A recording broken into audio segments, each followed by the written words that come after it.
नमस्कार मित्रों, आज अमेरिका में राष्ट्रपति का चुनाव संपन्न हो जाएगा। पूरे विश्व के लिए बेहद महत्वपूर्ण है ये चुनाव। सभी लोग टकटकी लगा के इस चुनाव को देख रहे हैं। हालांकि परिणाम आने में समय लगेगा।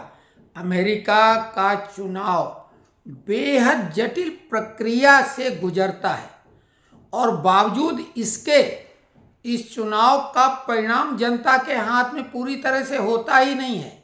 जैसे कि भारत में प्रधानमंत्री जब बनाया जाना था तथाकथित आज़ादी के बाद, तो जिसको एक भी वोट नहीं मिला वो बन गया प्रधानमंत्री, और जिसको 14 में से 12 वोट मिले सरदार वल्लभ भाई पटेल, उनको नहीं बनाया गया क्योंकि गांधी बीच में आ गए। गांधी जी ने एक पर्ची से अपने चहेते जवाहरलाल नेहरू को वोट बना दिया।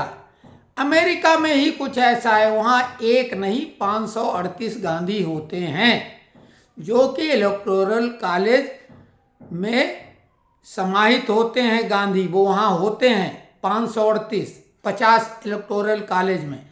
और ये 538 गांधी जो जनता द्वारा वोट डाले जाते हैं, जिन्हें पॉपुलर वोट कहा जाता है, उसको इग्नोर भी कर सकते हैं। गांधी ने तो एक तरफा इग्नोर किया था, लेकिन वहाँ ऐसी धांधली तो नहीं होती है। लेकिन वहाँ अगर पॉपुलर वोट के अगेंस्ट में जो इलेक्टोरल वोट होते हैं वो जाते हैं, उन्हें वहाँ गद्दार कहा जाता है। अब गांधी को आप राष्ट्रपिता कहते हैं वो समझ लो, लेकिन अब क्या कहा जाना चाहिए अमेरिकन इतिहास और वहाँ के चुनाव के हिसाब से, क्योंकि हम लोग तो अमेरिका को बहुत फॉलो करते हैं, राहुल गांधी भी। तो राहुल गांधी वहाँ से समझ लें कि इलेक्टोरल वोट अगर पॉपुलर वोट के अगेंस्ट में वोट डालते हैं तो उन्हें वहाँ गद्दार कहा जाता है। तो खैर वो तो छोड़िए, हम आपको बेहद महत्वपूर्ण रोचक, जो कि चैनलों में तमाम प्लेटफॉर्म पे जानकारी नहीं मिलेगी, अमेरिकन राष्ट्रपति से संबंधित वो जानकारी देंगे। कल का वीडियो जो अपलोड किया था अमेरिकन राष्ट्रपति चुनाव के बारे में, बहुत ज़्यादा लोगों ने पसंद किया, फ़ोन किया, कमेंट्स में भी लिखा और वो लोगों को बहुत पसंद आया। अभी कई मामले ऐसे थे जिनकी जानकारी देना था, वो हम आज आपको देंगे। वीडियो 10-12 मिनट का होगा, ध्यान से सुने। अमेरिकन राष्ट्रपति चुनाव के बारे में वो तमाम रोचक जानकारियां आपको मिल जाएंगी। आपको मालूम है 2016 में ट्रंप हिलेरी क्लिंटन को हरा के राष्ट्रपति बने थे, लेकिन उस समय भी पॉपुलर वोट हिलेरी क्लिंटन को 1,75,000 ज़्यादा मिले थे। बावजूद इसके पॉपुलर वोट क्लिंटन को ज़्यादा मिलने के बाद भी ट्रंप जीत गए थे, क्योंकि ट्रंप को इलेक्टोरल वोट 304 मिले थे और हिलेरी क्लिंटन को 227। काउंटिंग के समय 279 ट्रंप को मिले थे, 218 हिलेरी क्लिंटन को, लेकिन बाद में वो 279 304 हो गए, 218 227 हो गए, क्योंकि जो बाकी लोगों को वोट दिए गए थे, जो वहाँ के 50 राज्य प्लस 1 यानी 51 वहाँ पर जो है राज्य कहलाते हैं। कोलंबिया राज्य नहीं है, जिला है, लेकिन वहाँ भी 3 इलेक्टोरल वोट हैं, इसलिए वहाँ 51 उसे राज्य का दर्जा न होते हुए राज्य तो मानना ही पड़ेगा। तो वहाँ पे इलेक्टोरल वोट कोलंबिया को भी मिला हुआ 51, यानी 50 + 1 कोलंबिया मिला के 51 जो वहाँ के राज्य कहलाएंगे, उनके पास इलेक्टोरल वोट होते हैं। सबसे ज़्यादा कैलिफोर्निया के पास 54 वोट होते हैं। उसके बाद में दूसरे नंबर पर टेक्सास जहाँ 40, तीसरे नंबर पर फ्लोरिडा जहाँ 30 और पेंसिल्वेनिया जहाँ 19 वोट हैं। ये मिला के 171 अकेले 5 राज्यों में ही हो जाते हैं। बाकी जो 46 राज्य हैं वहाँ मिला के बाकी वोट होते हैं। ज़रूरत रहती है 270 की। तो एक राज्य में मान लिया न्यूयॉर्क में 28 वोट हैं, किसी को 20 वोट मिलते हैं तो बाकी भी 8 उसी में जोड़ दिए जाते हैं। ये फार्मूला अजीबोगरीब फार्मूला है वहाँ का, और ये दास प्रथा कहलाती, गुलाम प्रथा कहलाती है। भले वो वहाँ प्रजातंत्र सबसे ताकतवर प्रजातांत्रिक देश है और दुनिया का दूसरा सबसे बड़ी आबादी वाला प्रजातांत्रिक देश है भारत के बाद, बावजूद वहाँ का चुनाव अभी भी अजीबोगरीब है। वहाँ बैलेट से भी होता है, वोटिंग मशीन भी है, तरह तरह से होता है और लंबे समय बाद परिणाम आ पाता है इस दौर में भी। तो खैर, हम आपको और कुछ मज़ेदार बात बताएंगे। कल हमने हाथी गधे के बीच में ऊंट की बात की थी, तो आज हम जानवरों की बात न करके थोड़ा मज़ेदार बात करते हैं। भारत में बहुत ही प्रसिद्ध है समोसा, और बिहार में तो कहने क्या, जब तक रहेगा समोसे में आलू तब तक रहेगा बिहार में लालू। इसी प्रकार से कमला हैरिस, जो अपने को भारतीय मूल की बताती हैं और भारतीय मूल के वहाँ अच्छे खासे मतदाता भी हैं, उनको प्रभावित करने के लिए उन्होंने वहाँ समोसा क्लब बना रखा है हिलेरी क्लिंटन ने, और अपने समोसा क्लब में वो मैसेज देती रहती हैं इधर उधर। जबकि वास्तविकता है कि कमला हैरिस लिब्रांडू गैंग की सदस्य हैं सक्रिय, और कश्मीर के मामले में भारत का विरोध करती हैं। लेकिन फिर भी जो लिब्रांडू टाइप के वोटर हैं भारतीय मूल के, वो कमला हैरिस के समर्थक हैं। वहीं राष्ट्रवादी विचारधारा के ट्रंप के समर्थक भारतीय भी राष्ट्रवादी विचारधारा वाले लोग हैं, जिनकी संख्या कमला हैरिस वाले वोटों से कम कतई नहीं है। तो बहुत कुछ बटा है। उसी प्रकार मुस्लिम मतदाताओं की भी संख्या अच्छी खासी है और वो भी कंफ्यूज हैं। ये हिंदू वोट तो हर जगह बटे ही रहते हैं, यहाँ भी बांटो राज करो वाली थ्योरी है, तो वहाँ मुस्लिम वोट भी इस बात पे कंफ्यूज है कि इजराइल का साथ बाइडेन खुल के दे रहे हैं और वहाँ पे मुस्लिम लोग नाराज हैं। लेकिन ट्रंप से ईरान की वजह से नाराज हैं, क्योंकि ट्रंप ईरान के बहुत सख्त एक्शन लेने की बात करते हैं। तो मुस्लिम वोट भी बटा हुआ है।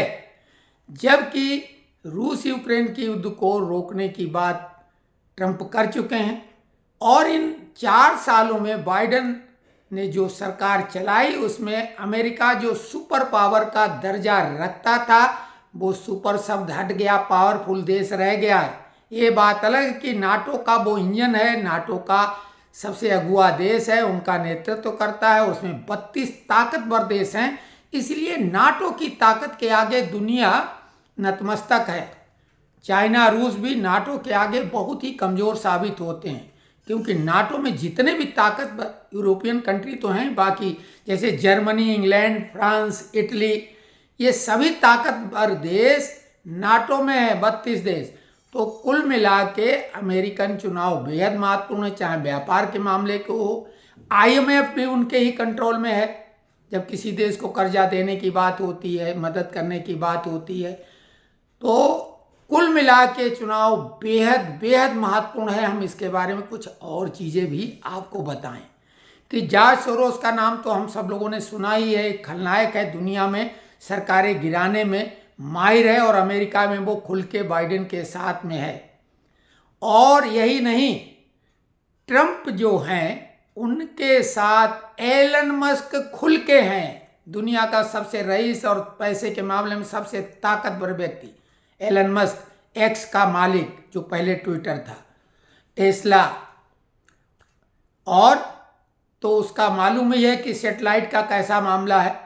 तो एलन मस्क तो जॉर्ज सोरोस के मुकाबले में बहुत आगे है, पैसे खर्च करने के मामले में भी, और राष्ट्रवादी विचारधारा अमेरिका की आगे बढ़ाने में।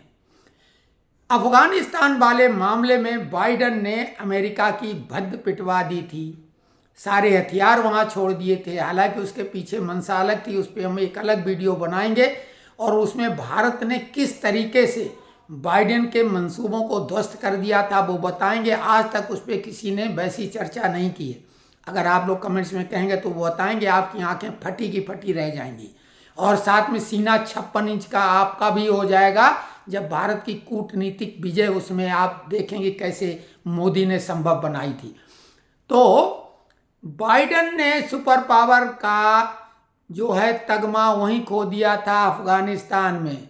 एक छोटे से देश, छोटे से आतंकवादी ग्रुप के सामने घुटने टेक दिए थे, सारे हथियार, अपने फाइटर जेट और प्लेन, बहुत कुछ वहाँ छोड़ दिया था। तो ट्रंप ने उसमें बहुत आलोचना की थी। राष्ट्रवादी लोग स्वाभाविक है नाराज होंगे। इसके बाद में एक बात है, जिस तरीके से ओबामा, जो वहाँ के ब्लैक लोग हैं, ओबामा उनको समर्थन मिला था, भारतीय मूल को बजरंगबली की वो एक स्टैचू जेब में रखते थे, उसकी वजह से भारतीय मूल को भी प्रभावित करने की कोशिश की थी, जैसे कि कमला हैरिस समोसा क्लब के द्वारा करने की कोशिश कर रही। तो अब बात आती है कि ये भारतीय मूल की हैं, अश्वेत उस तरह की नहीं है, तो वो समर्थन पूरी तरह से अश्वेतों का नहीं मिलेगा। और भारतीय लोगों का तो वैसे भी डेमोक्रेटिक, यानी जो कि कमला हैरिस की पार्टी जिसका चुनाव चिन्ह गधा है, डंकी है, वो तो वैसे भी बटे हुए भारतीय वोट हर जगह होते हैं, लिब्रानू गैंग हमेशा उनके साथ रहा है। लेकिन राष्ट्रवादी विचारधारा के जो लोग थे ट्रंप के साथ कहीं पहले से और ज़्यादा आकर्षित हुए हैं। पिछली बार निर्णायक भूमिका कैलिफोर्निया ने निर्वाहित की थी, वहाँ उनको पूरे के पूरे वोट मिल गए थे, किसको, बाइडेन को, और वही निर्णायक जीत बनी थी। अंततः बाइडेन को 306 और ट्रंप को 232 वोट जो थे इलेक्टोरल वोट मिले थे, जिसकी वजह से वो जीते। हालांकि पॉपुलर वोट भी बाइडेन को ज़्यादा मिले थे। इस बार हम जैसा उम्मीद करते हैं, क्योंकि सुबह अभी जो विश्लेषण लोग कर रहे थे वो तो कमला हैरिस को आगे बता रहे हैं, लेकिन हमारा मानना ही नहीं, मतलब एक हमारी राजनीतिक समझ जो है हम वो प्रकट कर रहे हैं कि अंततः जीत ट्रंप की होगी, क्योंकि जिन्हें तथाकथित गद्दार कहा जाता है, विभीषण कहा जाता है, उन्हें ट्रंप मैनिपुलेट कर ही लेगा, एलन मस्क कर ही लेंगे। तो 270 इलेक्टोरल वोट लेने का लक्ष्य ट्रंप का है, 280 के आसपास का वो बना ही लेंगे और ट्रंप जीत जाएंगे। पॉपुलर वोट का कोई मतलब रह नहीं जाएगा। तो ये तो हो गई जीत हार की बात। हमारी तरफ से तो ट्रंप पूरी तरीके से जीतेंगे, हमें कोई संदेह नहीं है। आपको एक चीज़ और बता दें, ट्रंप किस तरह के हैं, आपको एक बेहद मज़ेदार और रोचक हम वीडियो आपको दिखाएंगे, और उस वीडियो को देखने के लिए आपको डिस्क्रिप्शन में जाके जो हम लिंक दे रहे हैं उसको आप क्लिक करेंगे तो आपने देखा होगा WWE फाइट, जो एक स्पोर्ट्स कह लो, मनोरंजक खेल कह लो, तो उसमें ट्रंप और जो वहाँ के मालिक हैं उसके WWE के, उनके साथ की फाइट देख के बहुत मज़ा आएगा। अंत तक वो वीडियो देखना, आप रोमांचित हो जाएंगे। और उसमें कैसे ट्रंप ने मैकमोहन को पीट दिया था और क्या उनकी गत बनाई थी वो देखें। तो अमेरिका में अभी तक कोई महिला राष्ट्रपति बनी नहीं है। हालांकि भारत के तो दोनों हाथों में लड्डू हैं खुशी प्रकट करने के लिए, ट्रंप जीतेंगे तो कहने क्या, लेकिन अगर कमला भी जीतती हैं तो कहने के लिए कमला भारतीय मूल की हैं। कश्मीरी विरोधी विरोध तो मोदी के आगे चलेगा नहीं, भूल जाएंगी, अंततः शरणम गच्छामी करना ही पड़ेगा, क्योंकि अमेरिका की स्थिति बेहद खराब है। यूएनएससी में भारत ने यूएनएससी की धज्जियां उड़ा के रखी हैं। भारत यूएनओ और यूएनएससी का रुतबा खत्म कर रहा, IMF में भी अमेरिका अपनी पकड़ खो रहा है। तो कहने को तो बहुत कुछ है इस चुनाव में, लेकिन हमें लगता है कि हमने आपको बहुत सारी ऐसी चीज़ें बताई कि जो कि आपके दिमाग में होंगी, उनके उत्तर आपको मिल गए होंगे। 2016 में ट्रंप जीते थे, 2020 में बाइडेन, और अब वो राष्ट्रपति के कैंडिडेट बने, बाद में रिटायर्ड हट हो गए थे। ट्रंप बहुत आगे चल रहे थे, लेकिन जब उन पे हमला करवाए गए और उनको दिमागी तौर से उनको भयभीत किया गया, स्वाभाविक है ट्रंप की वो आक्रामकता और अग्रेसिवनेस उतना नहीं रहा। कहीं न कहीं भय बिठाला गया, कान को छू के गोली निकल भी गई थी, और वो उनकी रणनीति का हिस्सा था। नाम ईरान का लगाया गया था सीधे सीधे कि अगर मारे भी जाओगे तो हम ईरान पे ठीकरा फोड़ेंगे। तो ट्रंप को भयभीत करने की कोशिश की गई, तमाम तरह के केस लगाए गए, और वो सिर्फ इसीलिए करना पड़ा क्योंकि उन्हें मालूम था कि ट्रंप जीत रहा है। और अभी जो ये चल रहा है यहाँ के हिसाब से ओपिनियन पोल, तो उसमें कमला हैरिस को मामूली बढ़त ही वो दिखा पा रहे हैं। इसका मतलब साफ है कि ट्रंप जीतेंगे, और बाकी तो बात की बात है। हम राष्ट्रवादी लोग तो राष्ट्रवादियों के ही समर्थक रहेंगे। ट्रंप युद्ध बिल्कुल नहीं चाहता, मोदी भी यही बोलते हैं। और जो दुनिया में तनाव बन गया है तीसरे विश्व युद्ध का, ट्रंप के आने से वो खत्म होगा और जो कारक हैं उनको ट्रंप बिल्कुल नेस्तानाबूद करेगा। तो उम्मीद है कि अमेरिकन राष्ट्रपति का चुनाव, जिसको आने में 10 दिन लगभग लग जाए, 1 हफ्ता तो बताया जाता, क्लियर होने में 1 हफ्ते से 10 दिन लगेंगे। इंतज़ार करते हैं और अगर कोई कमेंट्स में लिखेंगे कुछ खास जानकारी तो वो भी हम आपको उपलब्ध कराएंगे।